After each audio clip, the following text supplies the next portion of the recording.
For the intended audio experience, please listen to Midst with headphones. Here's something that hasn't happened yet, but it will. Imelda Goldfinch is standing at a door.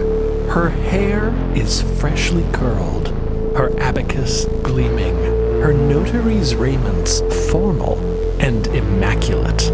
Beyond the door, eagerly awaiting her, is pretty much the entire upper trust, the most valorous and elite officers of the UN, assembled for a private audience of grave import. But on this side of the door, it's just Imelda, and also a monster. Imelda places a hand on the door and turns to the monster, beaming. Now, she says, let's have a nice big smile. And she opens the door. Now, we are zipping back through time to something that is happening right now, right this very second. Where were we? Utterly doomed midst. Oh, yes, that's right. We're back. Utterly doomed midst. Yeah, it's still pretty doomed. At pretty much the moment where we last saw it. Well, that's not quite true. It's a few hours later. Stationary Hill is not looking so hot at the moment. Garbage everywhere. Flyers for the big sale of Midst strewn upon the streets. Doors open, broken boxes, crates, carts. Abacuses, welcome to the trust pamphlets. It would be a nice place if it weren't for the colossally vast, quietly howling, and increasingly close, vast, terrifying, reality-gnawing tsunami of black fog ocean inbound rapidly. Oh, that. Oh, yeah. It is a spectacularly terrifying scene. Listening to this, it may not seem particularly terrifying, but with the power of your imagination, you, too, can become very upset. With our help. To stand here now, Midst feels so small, so insignificant, the looming, towering, incoming wall of fog. We keep telling you it's closer than ever every time we see it, but now it's really fucking close. It feels so desolate. Where have all the people gone? They are nowhere to be seen. The shipyard is empty. As many people as could flee on the ships have already done so, but there were plenty more people left behind, people who weren't able to escape. Where are they now? Distantly, from the top of the hill, there comes a voice. Is there anyone left out there? If you can hear me, come to the post office. A familiar voice. Let's go see what that's all about. Saskia, calling out with a trust microphone, the very same one used by Imelda Goldfinch mere hours ago. If anyone can hear me, there are survivors at the post office. We are taking shelter in the caves beneath the post office. We have to close the doors in 3 minutes. She is standing outside the open doors to the post office, calling out. There is no response. There doesn't seem to be anyone out there. She shields her eyes and peers out down the hill. She knows there are people still out there, people that are going to be a lot worse off if they don't come and find shelter with everyone else. Time is short. The tsunami is approaching. Saskia, we've got to get inside, please. A voice calls to her from behind. The kindly old postmaster comes bursting out of the maintenance stairway behind the front desk of the post office. He's got his hands gripped around Emmett's upper arm because, remember, the postmaster floats. Oh yeah, that's a thing that he does because of the way that he is.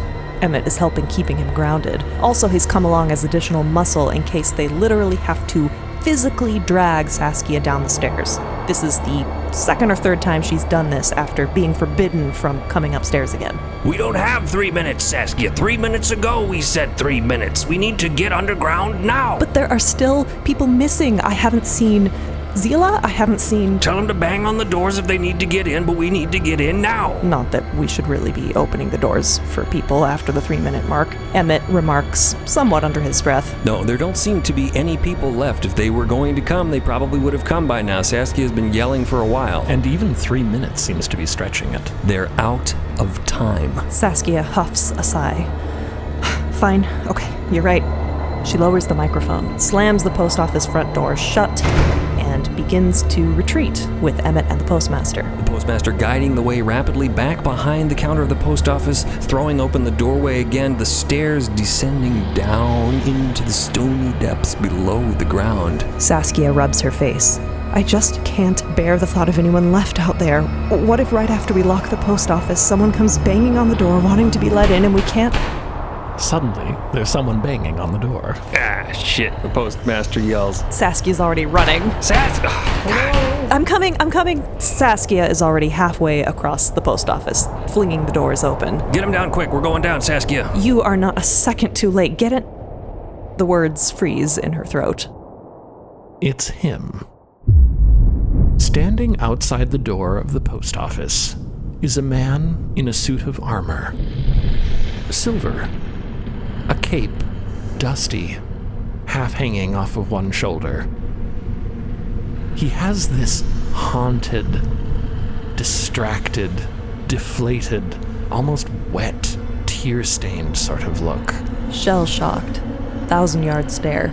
Saskia opens the door, and he tries to focus on her, and she realizes who he is. The welcoming, relieved smile drops from her face instantly. Phineas Thatch is not welcome here. What are you still doing on Midst? I thought you would have left with the rest of them. The terror is looming. Wind is starting to pick up. The ground is beginning to shake.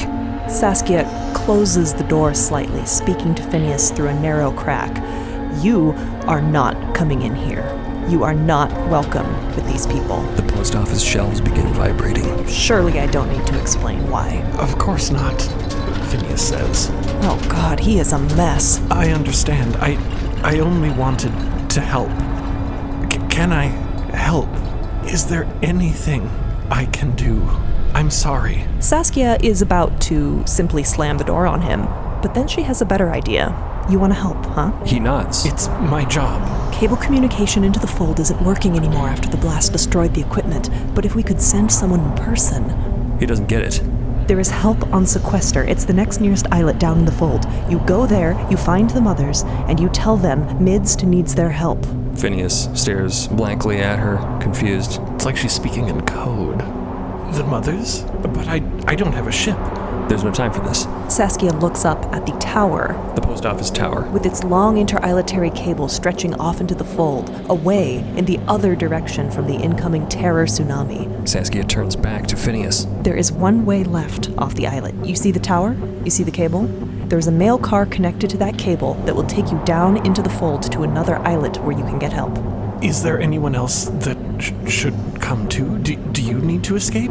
The fact is, there's a very good reason that the desperate people left on Midst have not used this one single escape route. A very good reason. But Saskia doesn't have really the time or the inclination to explain all that to Phineas right now. So all she says is, no, if you really want to help, go get help. We don't have time. Saskia, we gotta hurry. And though this exchange was brief and brisk, Saskia has put a light back inside of Phineas. He wants to help. Maybe he can help. He has something to do. A task, an assignment. God, he loves those. Phineas looks Saskia in the face. I'll do it. I'll help. Yes, ma'am. Saskia nods tersely at him and slams the door in his face. And like that, Phineas is off like a shot, sprinting across the intervening space toward the tower. For the faster he moves, the less he can ponder. The ground beneath his feet is beginning to rumble. The tower, incredibly tall, stretching off high into the sky above the post office, is beginning to bend and sway. There's a terrible, strange-smelling breeze that's starting to gust ever more strongly through the streets, like that wind that comes before summer storms. Parked at the base of the tower, at ground level, is a mail car. A simple boxcar-like container for storing packages. That's it. Not meant for human passengers. As Phineas pelts toward it at full speed, the wind, with its sickly sweetness, turns colder and then warmer. And then spicier? Oh God, the light is beginning to refract in unusual ways. He spares a quick glance over his shoulder and, oh God, he probably shouldn't have done that. Jesus Christ, the terror is unimaginable. It is a vast, terrifying, writhing blackness billowing across the ocean towards Midst. With everything that's been going on in Phineas's life recently, like in the last few hours, he hasn't really had time for animalistic primal fear, but he's feeling it now. And his fear increases just a little bit more when, very suddenly, the mail car, parked as described at the base of the tower, thumps, clanks, and then begins to elevator up the tower away from him, ratcheting upwards along a track, ascending to the cable itself. Machinery shuddering to life, activated by someone other than him. Did Saskia do this? What's going on? Well, he doesn't know what's going on, but he does know that that compartment, that car that is rapidly ascending above his head, is, as described by Saskia, the last remaining way to get off Midst. Does he have time to turn around? Maybe he should go back to the post office. No, he doesn't have time. He knows he doesn't have a second to hesitate. In fact, this moment he spent hesitating could already have spelled his doom. Oh fuck, oh shit. He quickly assesses the situation, his tactical training kicking into automatic gear. He sees that there is a ladder spanning the tower. And he hurls himself upon it, trying to haul his arms over and above his head through his freakishly gargantuan armor. His stupid video game armor. And he starts to climb the shit out of that ladder. The mail cart is clattering away, rising steadily above his head, still out of reach, going higher and higher up the tower. Slightly outpacing him. This is an impossible task. Only someone who spent all their free time doing isometric workouts? Doing compulsive chin-ups. Pumping iron in his crummy apartment? Only someone like that would even have the slightest chance of catching up to this mechanized car. Phineas Thatch is the man. And there he goes, spidering up that ladder as fast as his freaking legs will carry him. Sweating inside his heavy armor, awkwardly managing his mace at the same time. The mail car above his head clanks to a stop at the very pinnacle of the tower, bending and swaying in the inbound breeze. More mechanical clanking from above as the car engages with the cable and prepares to launch. It's right there. It's above his head. He's going hand over hand up this ladder. He's so high in the air right now. Shit. He can see the landscape of Midst stretching out beneath him, fading into the hazy distance. He can see way too fucking much right now, and it's mind-melting. Phineas extends one gauntleted hand, dry flecks of blood still on the knuckles, to try and make purchase on the door of the mail car. Just 1 millisecond too late. Just as it slides away. The car launches down the cable. He feels his stomach drop from inside of him. He's too late. He missed it. The cosmic magnitude of what Phineas Thatch sees is almost beyond comprehension.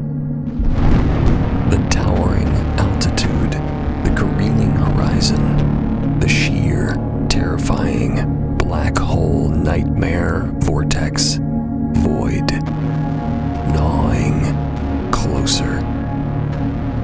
Phineas feels profoundly alone, meaningless, insignificant, less than nothing. You know this feeling. You've felt it before, yourself.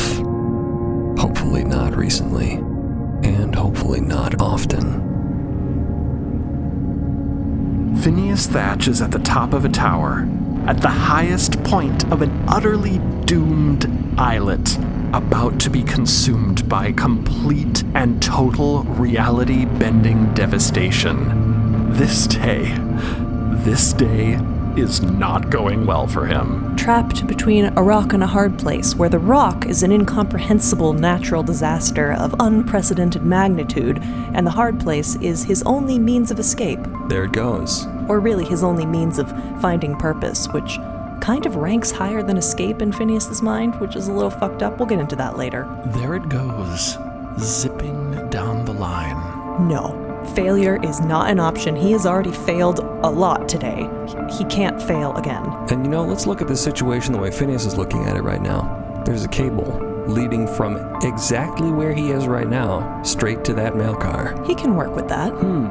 What could he possibly do with that to achieve his objectives, you might ask? And Phineas does it. Cue heroic music. With a strong, graceful swing of his arm, Phineas hauls his mace up and over the huge, thick, intereyetary cable above his head, grasping both ends of it, careful to avoid the sharp mica. This is not an ergonomic zipline. No purpose-made tool. This is a dead pull-up with improvised equipment. An awkward, above-the-head bear hug. Arms inches from this frayed, prickly, thickly woven bunch of cables and wires. And he kicks off, coasting down along the cable, picking up speed rapidly. And solid ground drops away from underneath his feet, but he doesn't really experience vertigo. He's ziplined in way scarier, well, higher circumstances than this. As you may recall. In many ways, though, this is the scariest zipline he's ever had to go on. The fold ocean stretching out interminably ahead of him. Beneath his feet, where he's used to seeing a sparkling white void, instead there's just a reflective obsidian sheet. And both he and the mail car are hurtling toward that glassy, darkly reflective surface, the median. The mail car is picking up speed, but for now, for a few precious seconds, Phineas actually has more momentum than it. He's gaining on it. The cable stretches from the top of the tower directly into the flat, opaque surface of the fold.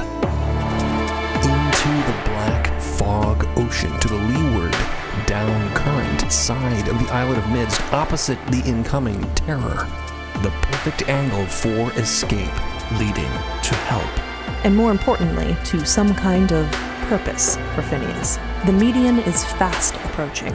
And Phineas is fast approaching the cable car. Above his head, the handle of the mace is throwing sparks, flashes of light, as he whizzes down the line. He starts to pull his knees up, getting his body ready for a quick, abrupt landing. The flat median of the fold is just ahead. He really wants to be on the relatively solid ground of the mail car before he plunges through that impenetrable glassy sheet.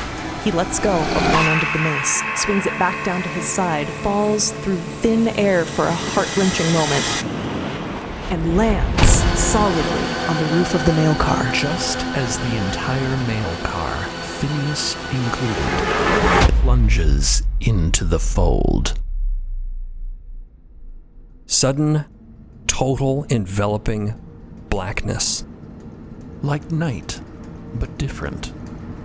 Like space, but starless. He is nearly knocked breathless by the utter darkness, the only light coming from the sharp blue-white glow of the mica on his mace. And just ahead, one dimly blinking lamp on the very prow of the mail cart as it rattles, speeding down the cable deeper and deeper into darker and darker depths. Phineas is in the fold now, eyes adjusting desperately as he gropes around for a second before finding the handle of a door, a hatch. He fumbles for it, pulls it open, drops down into a dark interior surrounded by piles of cargo, packages, crates, all dimly outlined in the glow of his mace. And outlined just beside his head, a hand in a red glove cocks a gun. "Today's just not your day, is it, kid?" says Lark.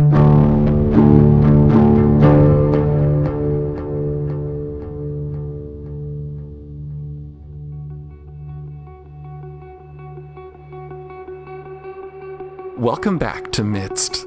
We're so excited to have you with us for Season 2. Whether you're coming straight off your first listen of Season 1, or if you've been patiently waiting for over a year. Hello, it's great to see you again. Now, we need to announce a slight change to our release schedule from Season 1. Episodes and appendices will now be released on alternating weeks. In other words, new episodes will come out every 2 weeks, but you will be getting new content every week. Now, you may be thinking, what the hell are appendices? If you're not familiar, oh boy, there's a lot of bonus content in store for you. Ever since the very beginning of Midst, every single episode has been accompanied by a related visual artifact. There are maps, menus, advertisements, newspaper articles, letters, all kinds of stuff, each expanding on the content of a specific episode. If you've ever wanted some clarification on the weird Midst cosmos, or if you're just hungry for lore, the appendices will give you what you're looking for. They are optional, and you won't be missing any crucial plot elements if you decide to skip them, but they really do help flesh out the world, and are intended to be part of the whole Midst multimedia experience. We do recommend listening to each episode first, before going to check out its related appendix, as the appendices may be lightly spoilery at times. With that spoiler warning out of the way, you can find all of the appendices past and present on our website at midstpodcast.com/appendices. Every other Friday, we'll add a new one, starting next week. The website also has character art, transcripts, merch, info about us and our other projects. Basically everything you need if you want to know more. Follow us on social media for announcements and conversation. We love hearing from you. And if you want, support us on Patreon at patreon.com/thirdpersonproductions. Third person, that's us. We are they. We owe a tremendous thanks to our patrons for supporting the show this last year. You are amazing, and we are so grateful to each and every one of you. We'll see you in 1 week with a new appendix, and in 2 weeks with a new episode. As always, if you are enjoying Midst, please subscribe, rate, and review to help the story continue. Thank you.